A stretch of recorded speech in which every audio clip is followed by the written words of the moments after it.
Hey Leute, heute ist es endlich so weit. Wisst ihr was? Ich darf das erste Mal aus dem Bau raus. Ich darf draussen mit den grossen Erdmännchen mitmachen. Früher haben sie immer gesagt, du bist noch zu klein, Billy, du musst noch wachsen. Bla, bla, bla. Aber heute darf ich mit den grossen Erdmännchen endlich mit und alles machen, was sie machen. Und dafür habe ich schon ganz viel trainiert. Seht ihr meine Muckis? Ja! Schaut, da kommt schon der Benji. Dann kann es ja gerade losgehen. Ja, sorry, Billy. Hey, nochmal bist du gewachsen, du. Also, als ich dich letztes Mal gesehen habe, bist du da noch im Bau gewesen, hast in die Windeln gemacht. Jetzt ist also dein erster Trainingstag, hä? Ja! Gut, bist du bereit? Ich bin so bereit. Mit was fangen wir an? Wir könnten Futter suchen, wir könnten den Erdmännchen-Bau bauen, wir könnten Wach halten. Aber am liebsten würde ich eigentlich Futter suchen, weil dann könnten wir die fetten... Langsam, jetzt mal langsam. Okay. Immer die Jungen, die so reinschiessen. Also, es gibt verschiedene Aufgaben bei den Erdmännchen, oder? Aber etwas vom Wichtigsten, was wir immer als erstes durchnehmen in unserem Trainingsplan, ist einfach das Bauen, oder? Weil das musst du echt im Griff haben. Weil, oder? Unsere Bauwerke sind eigentlich das, was uns schützen vor den wilden Tieren.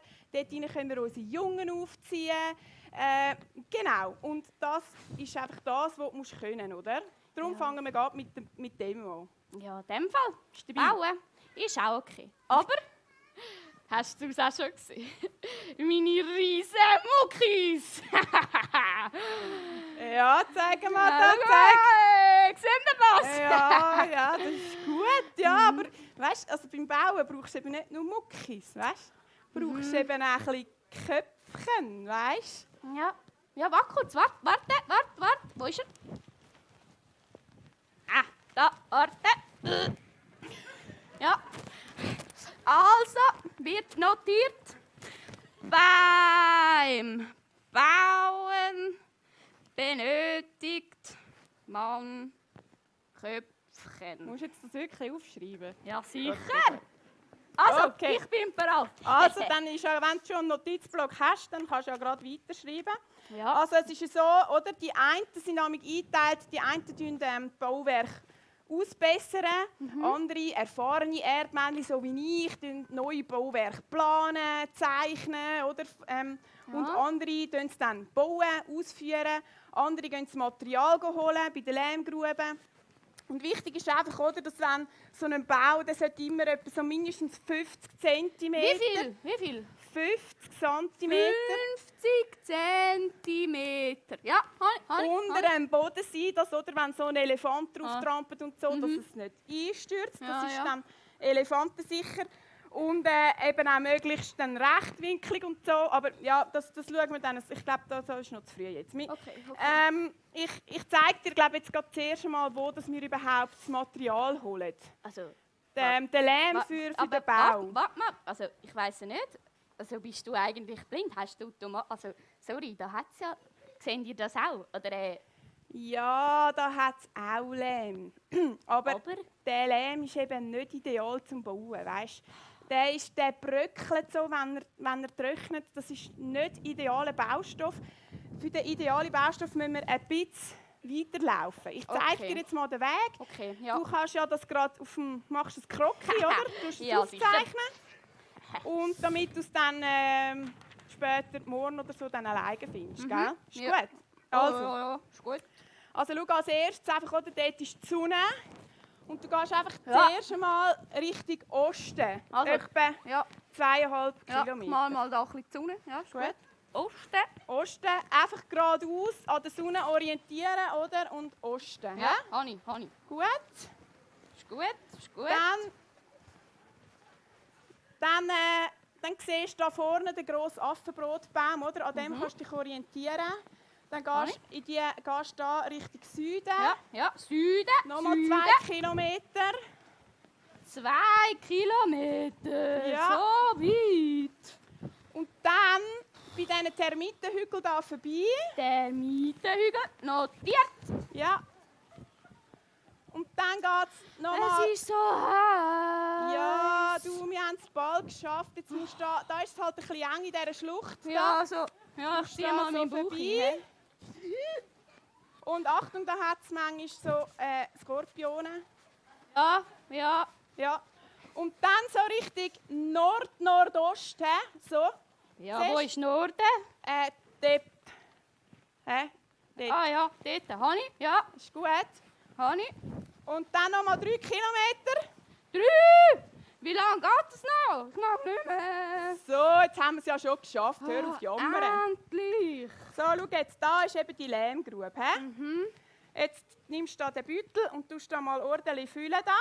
Ja, Wie so. sieht es mit deinen Karten aus? Zeig mal schnell. Okay, das üben wir ein anderes Mal. Hoppala. Ja, ist gut. Naja, na gut. Also, hey, Lehm haben wir gesagt. Ja, jetzt füllst du da mal so viel wie du kannst, oder? Oh, Das lange da. nein, da haben wir noch mehr Platz. So viel, Da hat aber es schon noch mehr ist Platz. ja mega schwer. Ja, komm jetzt, du hast ja Muckis, hast du gesagt. Ja, das stimmt. So, ich nehme doppelt so viel. Ja, du hast aber auch die grösseren Ja. Hände, das ist unfair. Oh. Okay, ja, das ist gut. Komm. Okay. Das ist gut. Okay. Jetzt die Pause machen wir, wenn wir zurück sind. Ist gut, jetzt gehen wir gerade zurück. Ah, wieder zurück, aber Die warten auf uns. He? ja. Ja, also, wieder zurück. Weißt du noch, wo durch? ja. Also komm, geh du mal voraus, ich komme hinten rein. Komm, ein bisschen laufen da. Ja, ich mache vorwärts. Ja. Süden, Hani. Noch keinen aus. So anstrengend.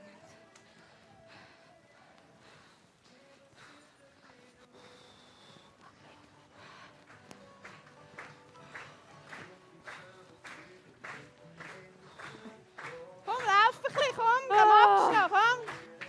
Schabala.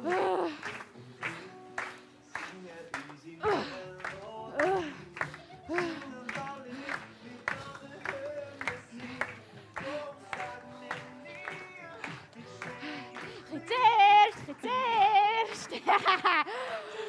Super gemacht, hey, geschafft. Gell, ey. Magst du noch? Geht's? Ja. Locker. Gut, also jetzt tun wir da gerade mal den Lehm da zum Bauplatz her. Ja. Kannst du mal da... Ah, seht ihr das? Alles für euch gesammelt. Sehr gut, sehr gut. Ah. Okay. Du, gell, ich weiss, das ist streng am Anfang, weißt, aber mach dir keine Sorgen, weißt, das kommt schon. Ja. Jetzt machen wir ein kleines Päuschen Ja, bitte. und morgen, spüre heute meinen Nachmittag Rücken. machen wir es nochmal zweimal den Weg. Und nachher schaffst du es dann morgen alleine, das geht schon, gell? Ja. Also komm. Morgen. Jetzt mal schnell etwas essen und dann geht es dann wieder, gell? Ja, ist gut.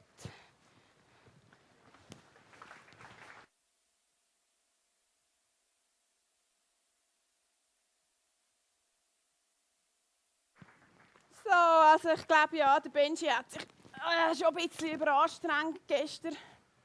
Das ist halt damit so mit diesen Newcomers.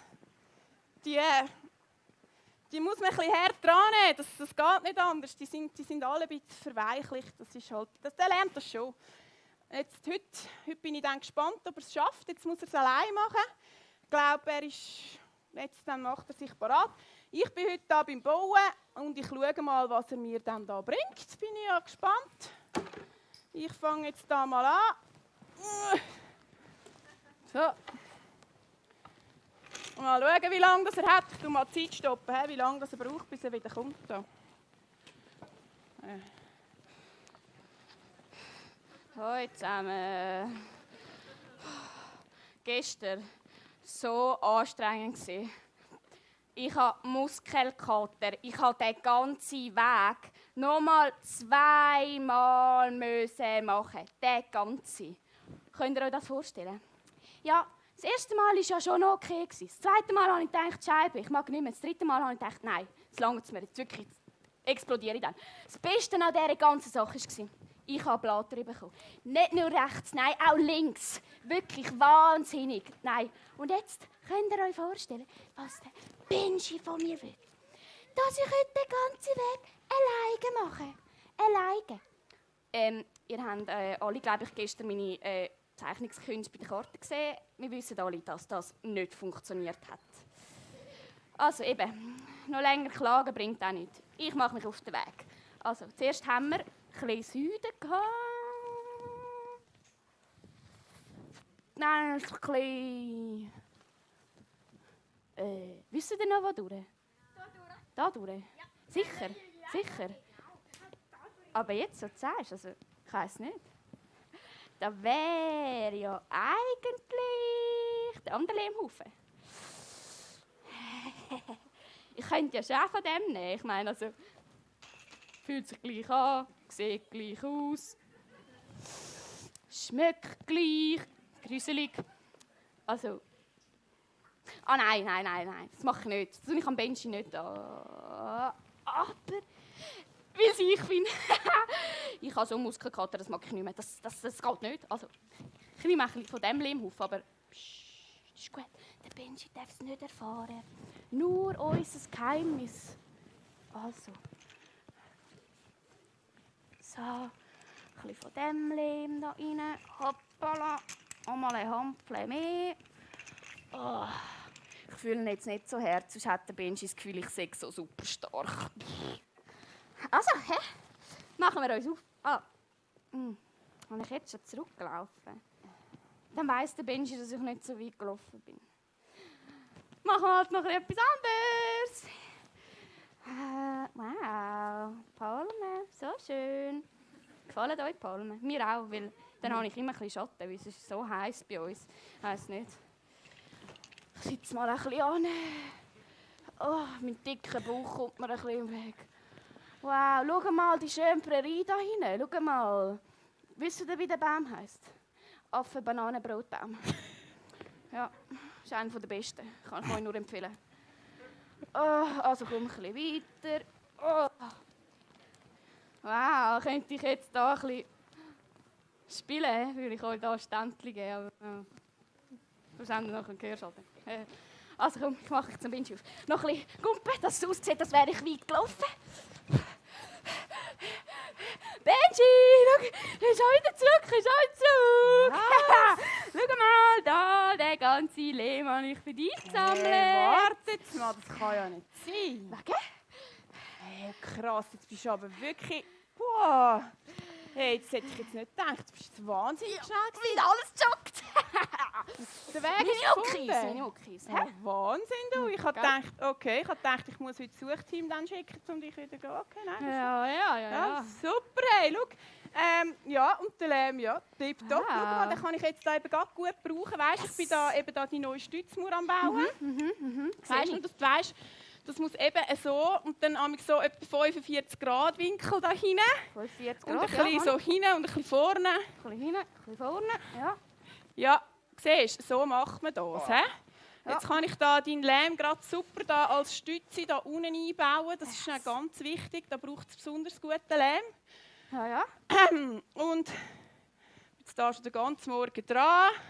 Und Nein! Benji, was machst du? Also, hallo, das ist ja... Was hast du jetzt gemacht? Nein, ist alles kaputt. das ist nicht möglich. Das ist mir noch nie passiert. Also, was ist da los? Billy, Ja... wo hast du den Lehm geholt? Ja, also... Wo hast du den Lehm geholt? Also, ja, also die ist... Gib's zu, du bist bei dieser Lehmgrube da hinten gewesen. Darum bist du so schnell zurück gewesen. Ja, Entschuldigung. Das glaube ich einfach nicht. Ich bin so enttäuscht von dir. sorry. Die ganze Arbeit von heute Morgen einfach umsonst. Ja, Komm ab im Bau, du hast Hausarrest. Oh, nicht schon wieder dort rein. Hopp, hopp. Ja, ich mache ja schon.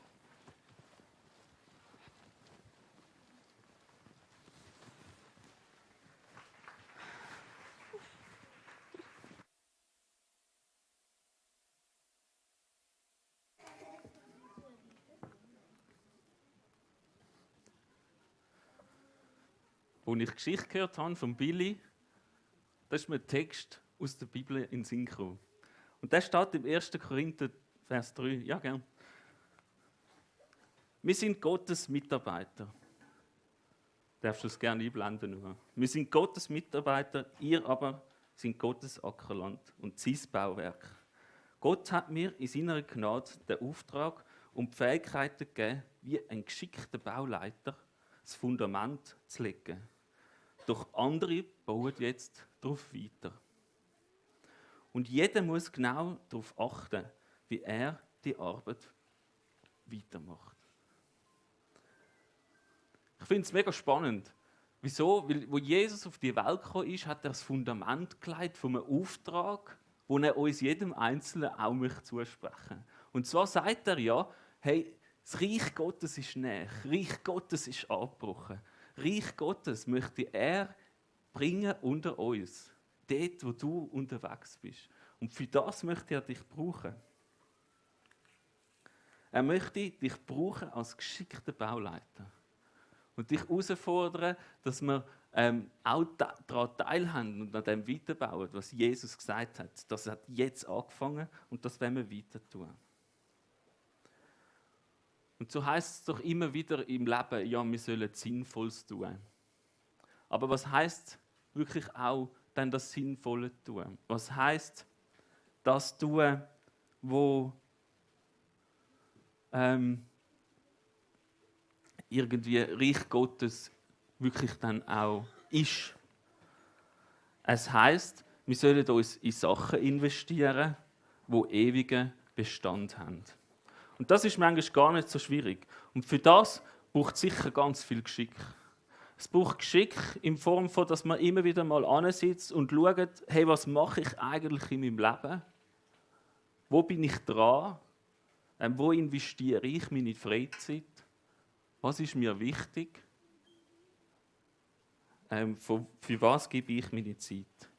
Immer mal geschickt anzuschauen und sich zu fragen, hat das, wo ich mich investiere, ewigen Bestand?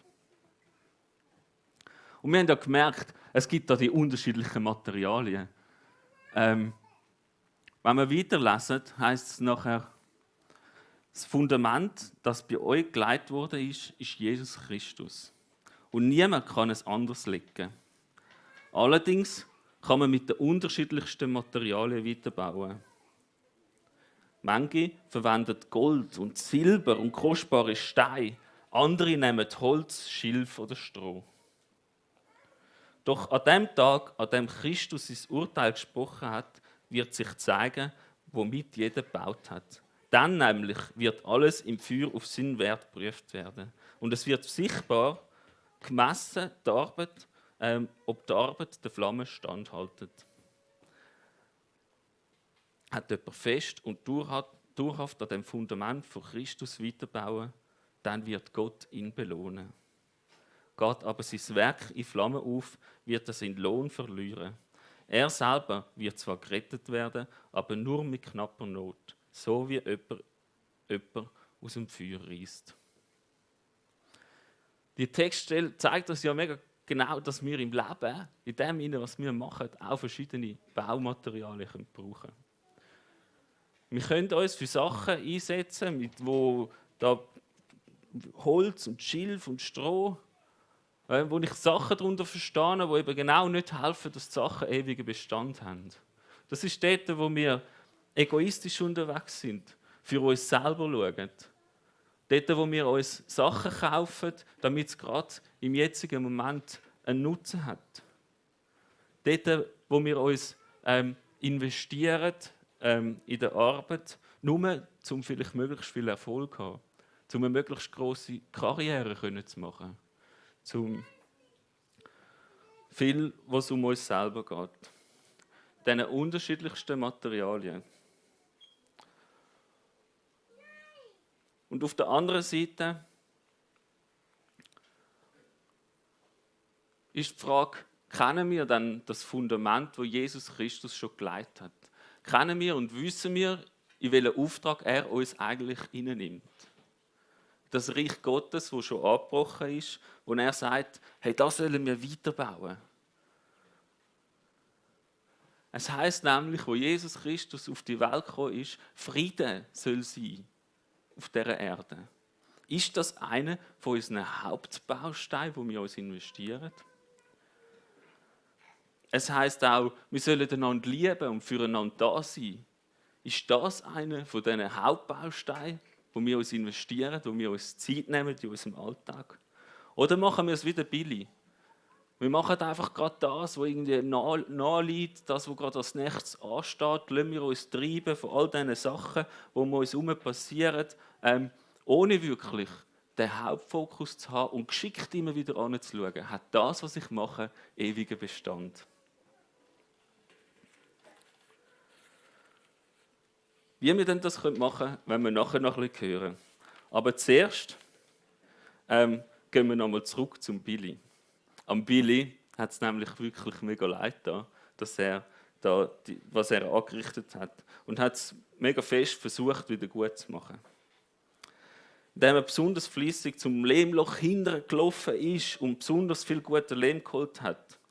Aber einige Zeit später hat dann der Benji gefunden, dass jetzt eine gute Zeit wäre für eine neue Herausforderung.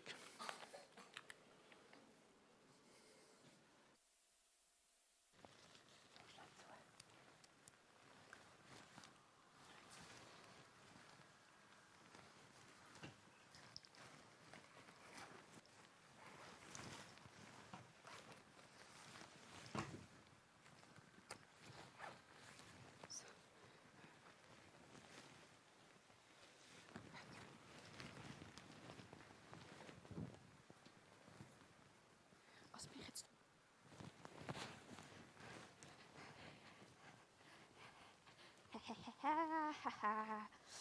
Yes. Yes, yes, yes, yes! Heute ist es soweit. Seht ihr mein Outfit? Ich habe ein Equipment. Wisst ihr für was? Für den Wachdienst. Heute darf ich nämlich über all eure Wochen. Ich schaue für jeden Einzelnen von euch. Keine Angst. Ich habe das schon gut mit meinen Muckis, die ich da trainiert habe. Und, sind ihr bereit? Ich habe, muss ich da kurz ablegen, Karate trainiert. Habt ihr ein bisschen gesehen? Sind ihr bereit? Ja!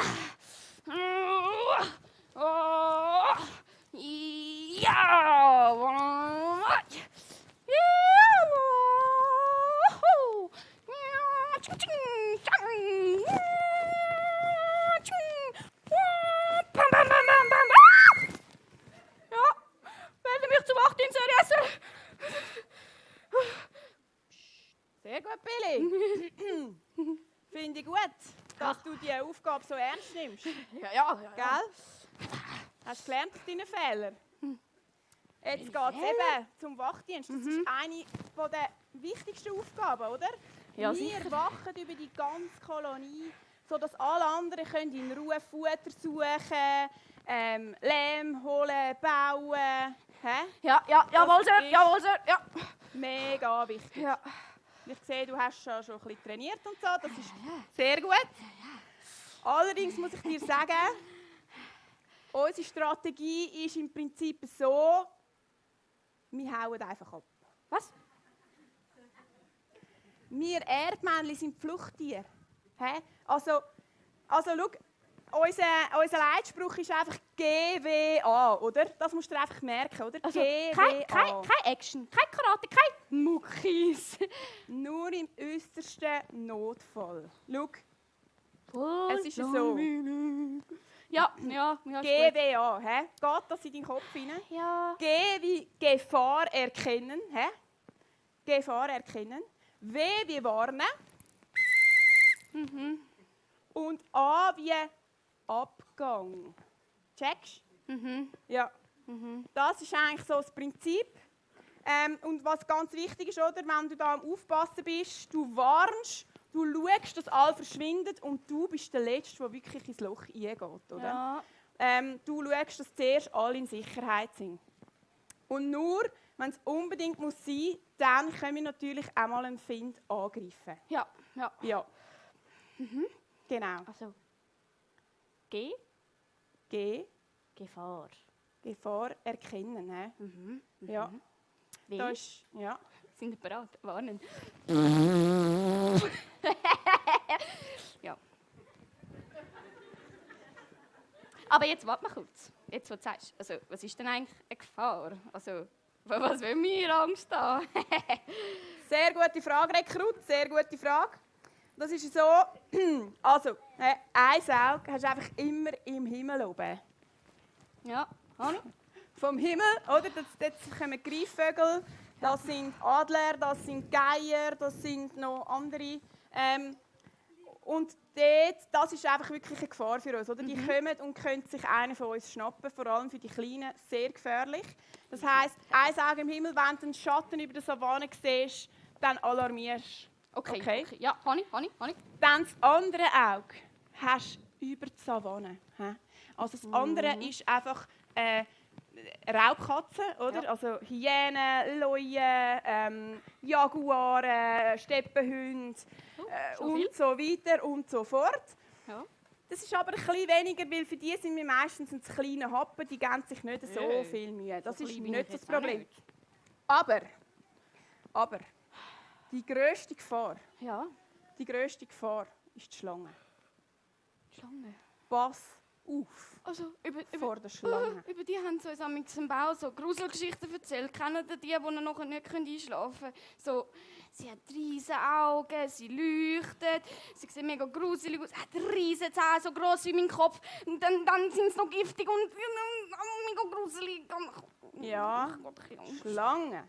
Die Schlange ist unser grösster Feind, weil sie ist die einzige, die auch in unsere Bauwerke hineinschleifen kann, oder? Und das macht sie so sackgefährlich. Ja. Und darum müssen wir die manchmal tatsächlich auch vertreiben und angreifen. Ja. Aber für das ist dann eben unser Special Force Snake Team, wo ich ja bekannterweise der Kommandant bin. Special Force Native! Das ist mein Traumjob! Bis dahin hast du noch ein Weile. Aber weißt du was? Wir können sonst gerade mal eine kleine Übung machen, die ich mit dem Special Force Snake Team mache. So zum Aufwärmen für den Wachdienst ist das vielleicht gar nicht schlecht, oder? Bist du bereit? Ja, Logo. Warte, ich muss schnell überlegen, was machen wir für eine Reihenfolge heute? Nein. Okay, gut. Also, wir fangen an mit Heinis, okay? Oh, Und los! Go! Ich schwitze. Ich mag nicht mehr.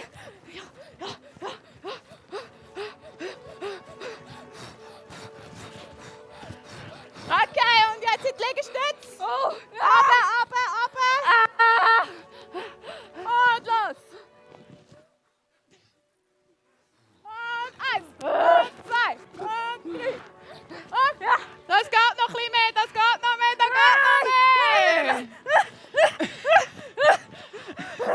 Und aufstehen. Und zack. Und Knie biegen. 1, 2. Und tiefer.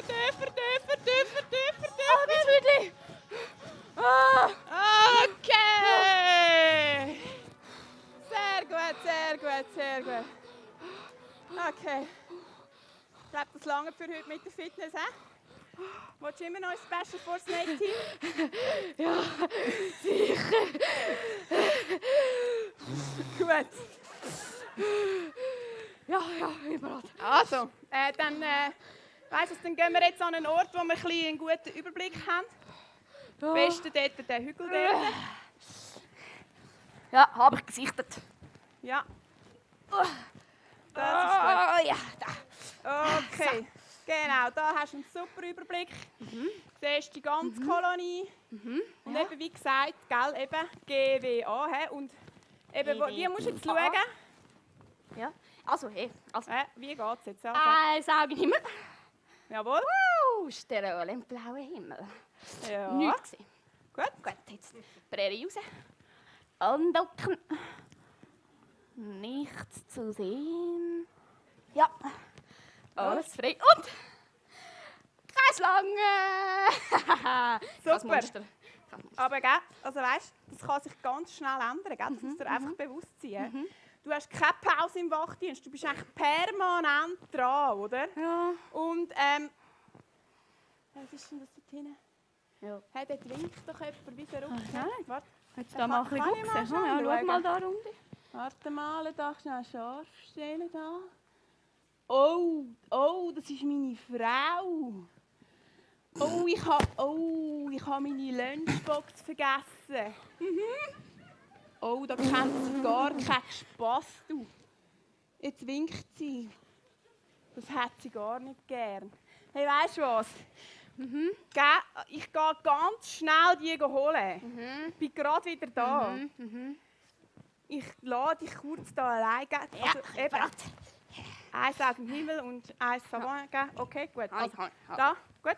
Ich komme gerade wieder, Ja, gell? ist gut. Hau das nur, hau das Ich nur. muss schnell, weißt du, schon am Abend ein Puff daheim. Ja. Ich bin Special Air Force Snake Team. Ich bin so cool. Aber wenn meine Frau ruft, gehe ich Hosenlotterie, geht heim. Also nein, warte. Also, ich darf jetzt da nicht nur so dumm über den Menschen reden. Ich habe meine Arbeit. Also, aufsetzen. Sehen. Oh. Wow. Ich kenne Leute, keine Angst. Das ist nur meine Nachbarin. Sie ist gerade am Bau bauen. Das ist noch hübsch. Wow. Oh, jetzt macht sie aber gut. Mega schön. Oh ja. Hoi, du Spatz! Dich habe ich da noch nie gesehen. Bist du zum ersten Mal da? Du hast mich mega verschreckt. Und ja, ich bin zum ersten Mal da. Ah, das sieht man ja gar nicht. Schau mal, die Ausrüstung. Oh, die Mucki. Wahnsinn. Ja, danke. Denkst du so? Danke vielmals. Ah, ja. Das ist mega lieb. Aber warte mal. Wer bist du mit deinen schönen glänzenden Schuppen? Und wow, so schön leuchten und so gross und mega schön. Du kennst mich gar nicht. Du hast mich noch gar nie gesehen. Nein, nicht, dass ich wüsste. Also. Ja, also ich bin Charlotte. Charlotte, ich bin der Billy! Ja, Billy, hoi. Hoi, Ja, Billy. hoi, Charlotte. Sag mal, Ja. Billy, bist du da ganz alleine am Aufpassen? Ja, ich kann das schon ganz alleine da über die ganze Herde da. Alles meine. Wie viele sind denn jetzt das da, wenn du so schaust, wie die Erdmännchen in dieser Höhle rein? Wie viel wird das etwa sein? Wenn ich meine tun von 52, aber stetiger Nachwuchs, also immer am Wachsen. Ich Immer am Wachsen. liebe Babys, so schön. Sag mal, Billy, der Unbesiegbare. Du bist sicher top informiert. Du siehst so gut informiert Bin dein aus. Mann, ich In bin dein charge.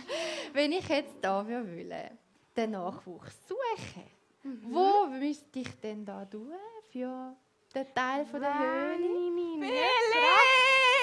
Ja, Benji! Das ist Schlange! Wow! Ich hätte fast gehabt, du spielst da!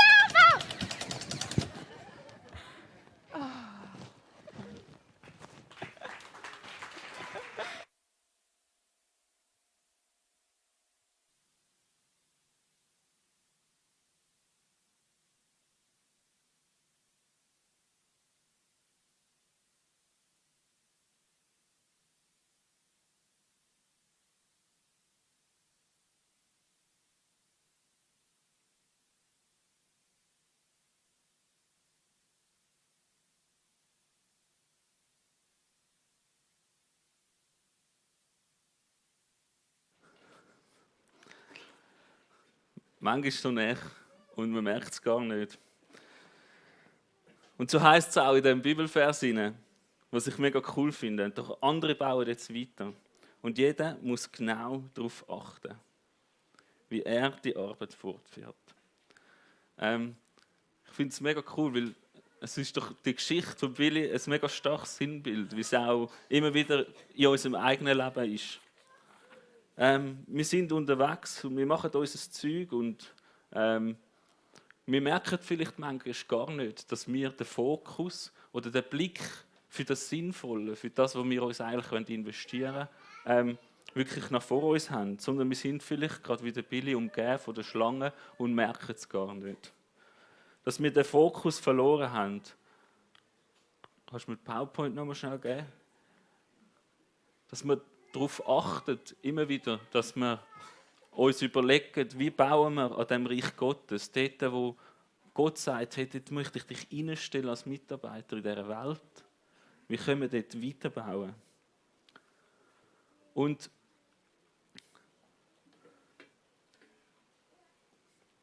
ich glaube, etwas, was uns mega hilft, ist, dass wir dort immer wieder den Fokus behalten.